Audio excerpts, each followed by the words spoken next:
So I'm going to begin. Thank you, Reverend Dean, and thank you all for being here. We are obviously in a sacred space, but I want to be very specific about it.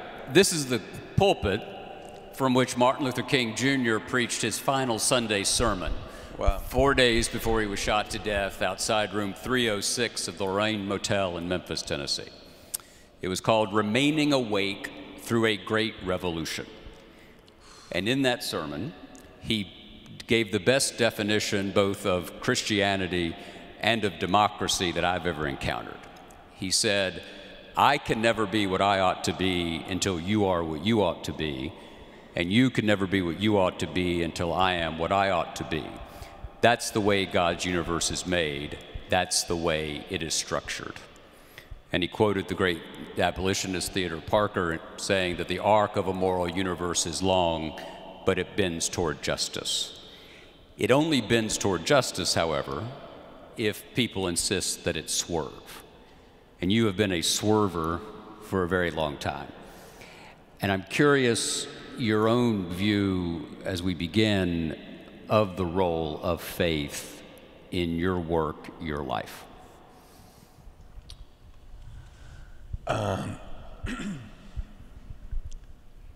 You know, the Americans, you Americans nearly put me off the word awe, which is my favorite word for this evening, because I use it all the time myself. Awesome!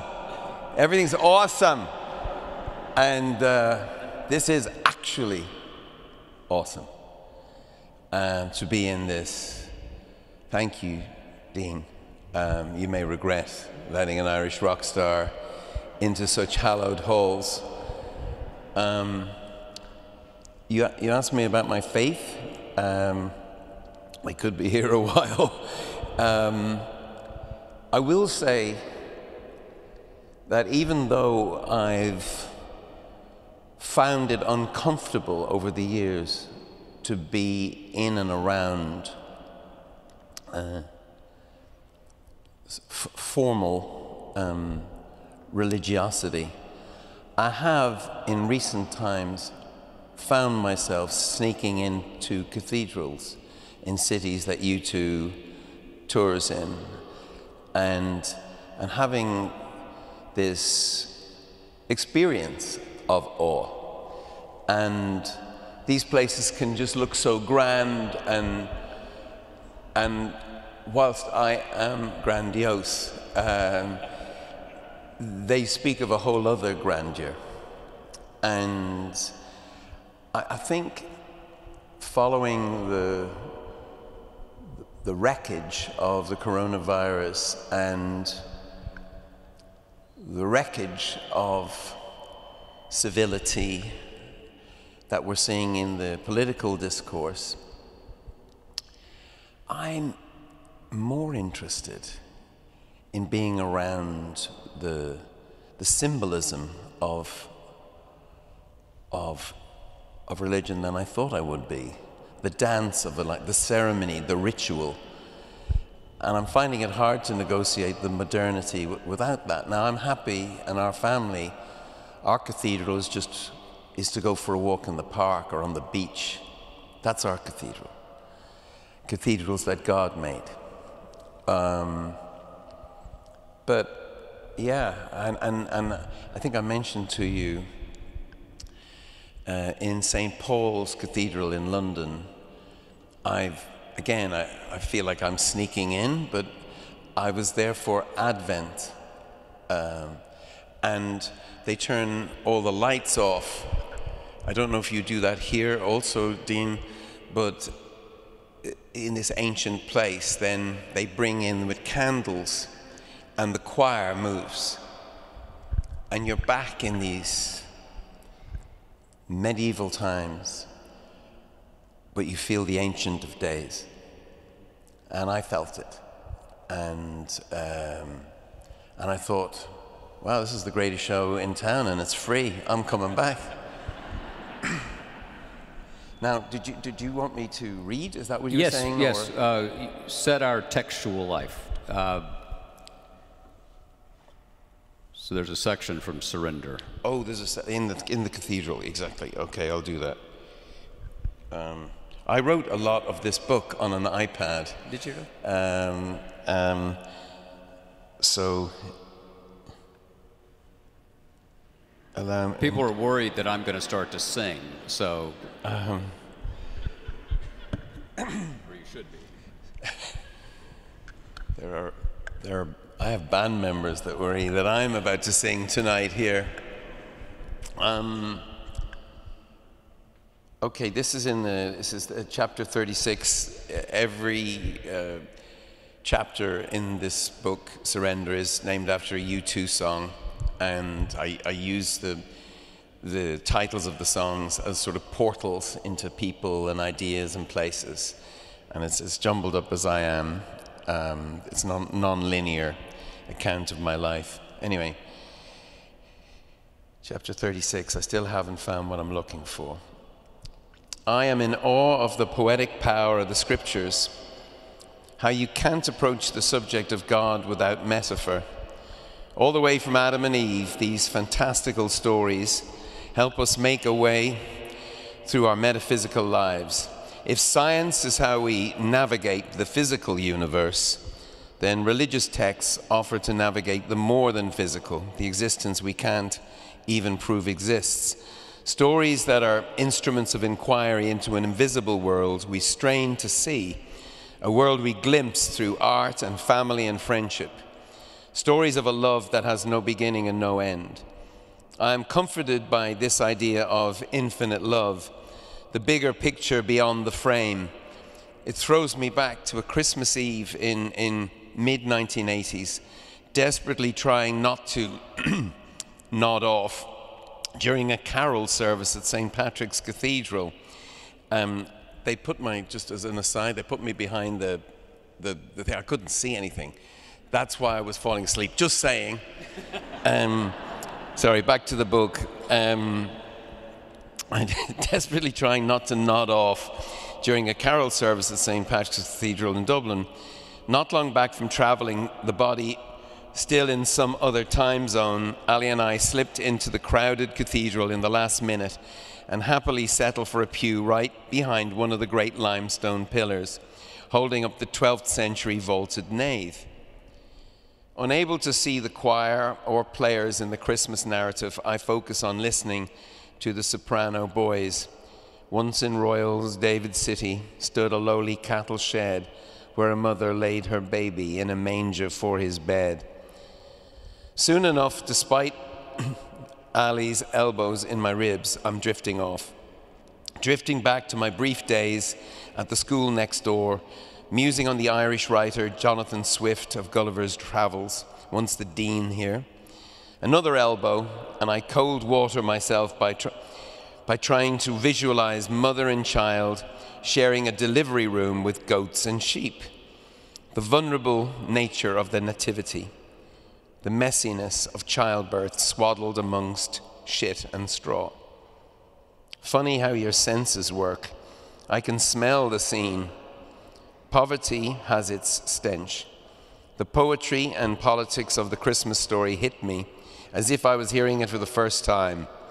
The idea that some force of love and logic inside this mysterious universe might choose self-disclosure in the jeopardy of one impoverished child born on the edge of nowhere to teach us how we might live in service to one another is overwhelming.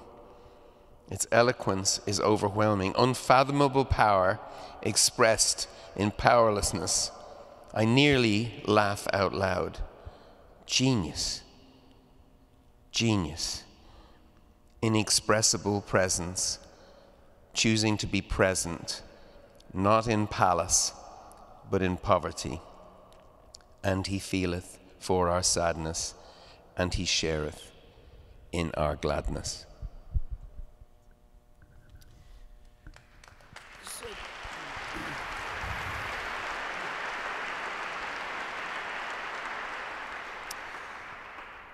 Fundamentally, the Christmas story, like the Easter story, is about reversal, as you say. So perhaps the king of all begins life as an impoverished child on the edge of an empire that would not recognize it. To what extent does that kind of ambient irony inform your entire artistic vision, this idea of reversal, that the strong shall become weak if they don't do the right thing? What is the moral accountability? Was that calculus? Well, early days for U2, we asked of our music some very hard questions. You know, could we be useful? Could our music be useful? Could it be of use in the sort of fractured, broken world we all know our world to be? Now, it's a lot to ask of a 3.5-minute pop song. And actually, now, I'm just content when I hear pure joy on the radio. You know, if I hear, I don't know, Billie Eilish, it's just, I don't need her to be anything other than the siren that she is, those incredible tunes and the lyrics of inquiry about very intimate stuff. And if I hear a rock and roll song on the radio that's just defiant and just glad to be alive, in that aliveness, that's all I want. But when U2 started off early, we really did want our to have some function. We asked function of our music, other than joy, which is a little preposterous, but we did. And so we were playing anti-apartheid shows before we had a record deal. We were campaigning for condoms in Ireland. If you can imagine, there was a time before condoms were legal in Ireland, while we were still teenagers. And we then found ourselves in the absurdity of being quite famous. And after the Joshua Tree, it was a bit mainstream, and we were either going to be embarrassed by that or not, because fame was currency, and our audience had given us the currency, and so we wanted to spend it wisely on furthering our sort of social justice agendas that we all shared in the band. That definitely came from our faith in music and the sort of ridiculous idea that God might be interested in the detail of your life. I believe that. And so rather naively, our band put itself into the divine flow, and it has ended up, with some amusing moments where I particularly am helping God across the road like she's a little old lady. Come on, God, I know exactly what to do here, and thanks, Bono. But it also, I knew when I came to this city, for example, and I came here on Drop the Debt, and we wanted on the occasion of the millennium to use this opportunity for the poorest countries on the planet to get a chance to start again. What else was the millennium going to be apart from Y2K and all the madness? So I discovered that redemption was an economic term, to be redeemed. And I discovered that these, in the Hebrew scriptures, they spoke against being in debt. You know, after 49 years, you have the year of Jubilee, where you have your debts cancelled. And it was called the year of our Lord's favor. In fact, it's how Jesus begins his ministry. He quotes Isaiah, and you go, oh, wow, this is really at the core of this. You know, the idea of set the captives free, sight to the blind, you know, reversal. Thank you. That's exactly the phrase, John. And I believed naively that when I came to the capital,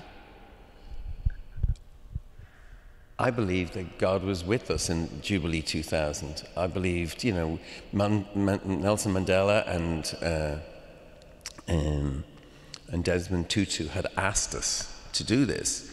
So I just felt, I'm going in there. And I was fearless. People would say, but you're meeting people way above, you're out of your depth. You're meeting finance ministers or senators and congressional leaders. And aren't you afraid? And I would say, oh no, they should be afraid. They were. No, I've calmed down on that because now I realize that these people are guarding America's wallet very well. And who is this Irish upstart coming in here and quoting us the Declaration of Independence and whatever else? Go home, dude. But no, people were so kind and open.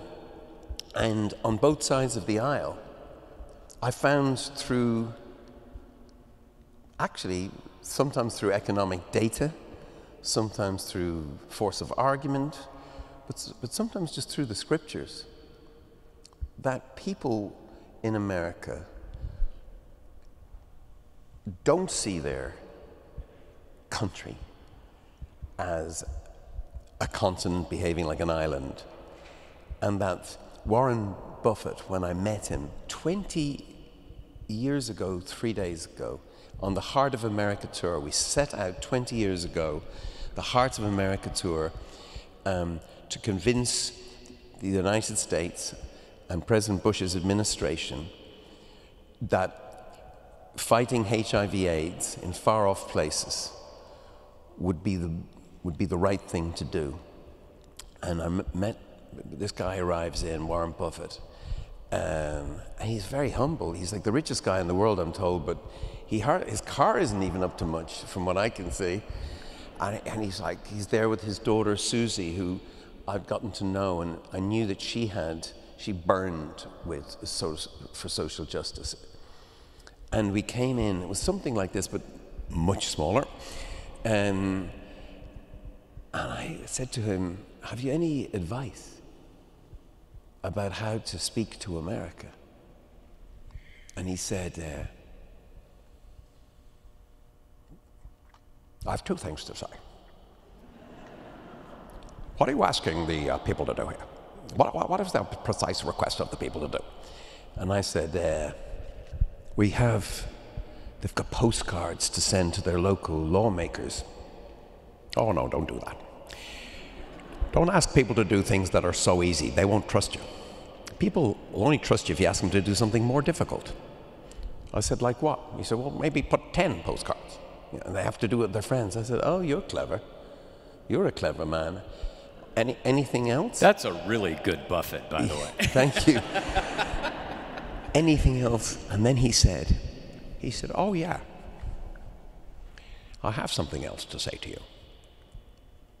Don't appeal to the conscience of America. No. Appeal to the greatness of America, and you'll get the job done. That is what I've been doing ever since. And because America is great.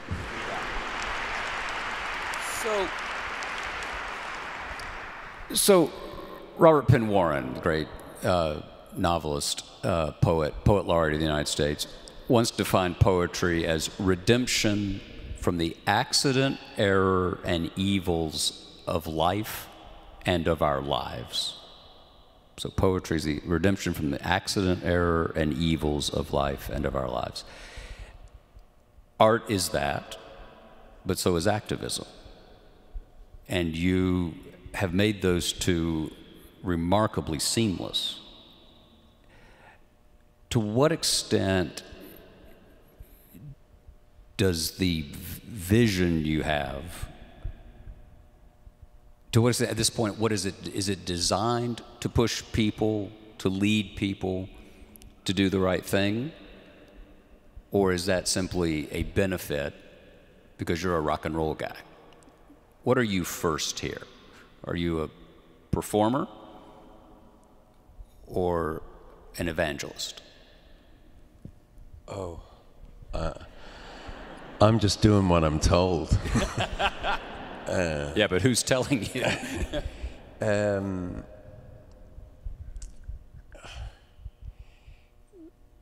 Through writing this book, I started out, there's a few reasons for writing it, but one of them was I wanted to make the claim that everything that we do in our life, our activism, your life as an artist, your life in commerce, if you have one, what you do in your day off, whatever. This is all part of the canvas. It's the creative life, And I kind of convinced myself by the end of the book of that. But then I felt I've gone off the argument, even though I'd won it with myself and others. And the surrender that I felt I was being told about, I was trying to do what I was told, was to listen to the songs that will sing you, if that doesn't sound too pretentious. Songs tell me what to do. So I want to be writing the right kinds of songs. Songs tell you so much. People tell you you're something. My songs are like my children, but I found my songs are like my father and mother. They tell me what to do, tell me what to dress, what the video looks like, what the tour looks like, But yeah, I've never been as excited by what you can do with a kick-ass rock and roll band over 4 minutes with a genius guitar player turned up to ridiculous levels of distortion. I have the edge in the band. I'm going to do what he tells me. And the songs will tell us what to do, and the surrender for me is difficult. To my maker, it's daily struggle. To my wife, it's a daily struggle, even today. To my bandmates, it's a daily struggle. It's not even a word I deserve to use, but I'm sort of circling it. I feel it's got something for me. I feel I can learn from it, that I need to surrender. I've been fighting. I was born with my fists up. I'm a combative person. And I think because of the activism and because of the songs that U2 sings, people think I'm a much better person than I am. And they confuse me with the songs. As we say, that beats the alternative. Yeah, well, I suppose so. But I'm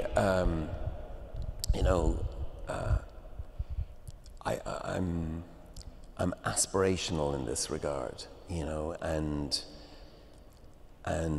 I think music is definitely my first calling. In the One campaign, that's a privilege beyond privileges, because now I've realized I'm the wrong age, I'm the wrong sex, I'm probably the wrong ethnicity. Well, I am definitely the wrong ethnicity. And I'm not as smart as the people who run our organization and work with our organization on this stuff. So I'm an evangelist on their behalf, but they are the ones now that are writing the tracts and they're the policy wonks, and they're the reason why when I turn up at a meeting, people think I'm smarter than I am as well as better than I am. And I can see, I saw Gail Smith somewhere. I saw her on the TV. Where is she? There she is, right there. This is the boss, girl boss. That's what she had on in the White House when she ran development for President Obama. And they're, oh my gosh, they're all here. I'm starting to see a load of ones. There's Tom Hart. Oh my God. Okay. Did I tell you about this? Okay. Well, I know that occasionally when people like Dean Hollerith are asked very hard questions, they'll say, I'm in sales, not in management. Right, so that's sort of where you are. And I used to love to manage. You know, I like organizations. I'm attracted to bands. One was a band for me. Red, a band for me. You know, I like horizontal relations rather than vertical ones. I don't want to be a boss. I don't want to have a boss. And I find you're as good as the arguments you get. Like, so surrounding yourself with really smart people, you know, people who are smarter than you, it started in the band, and I've just continued.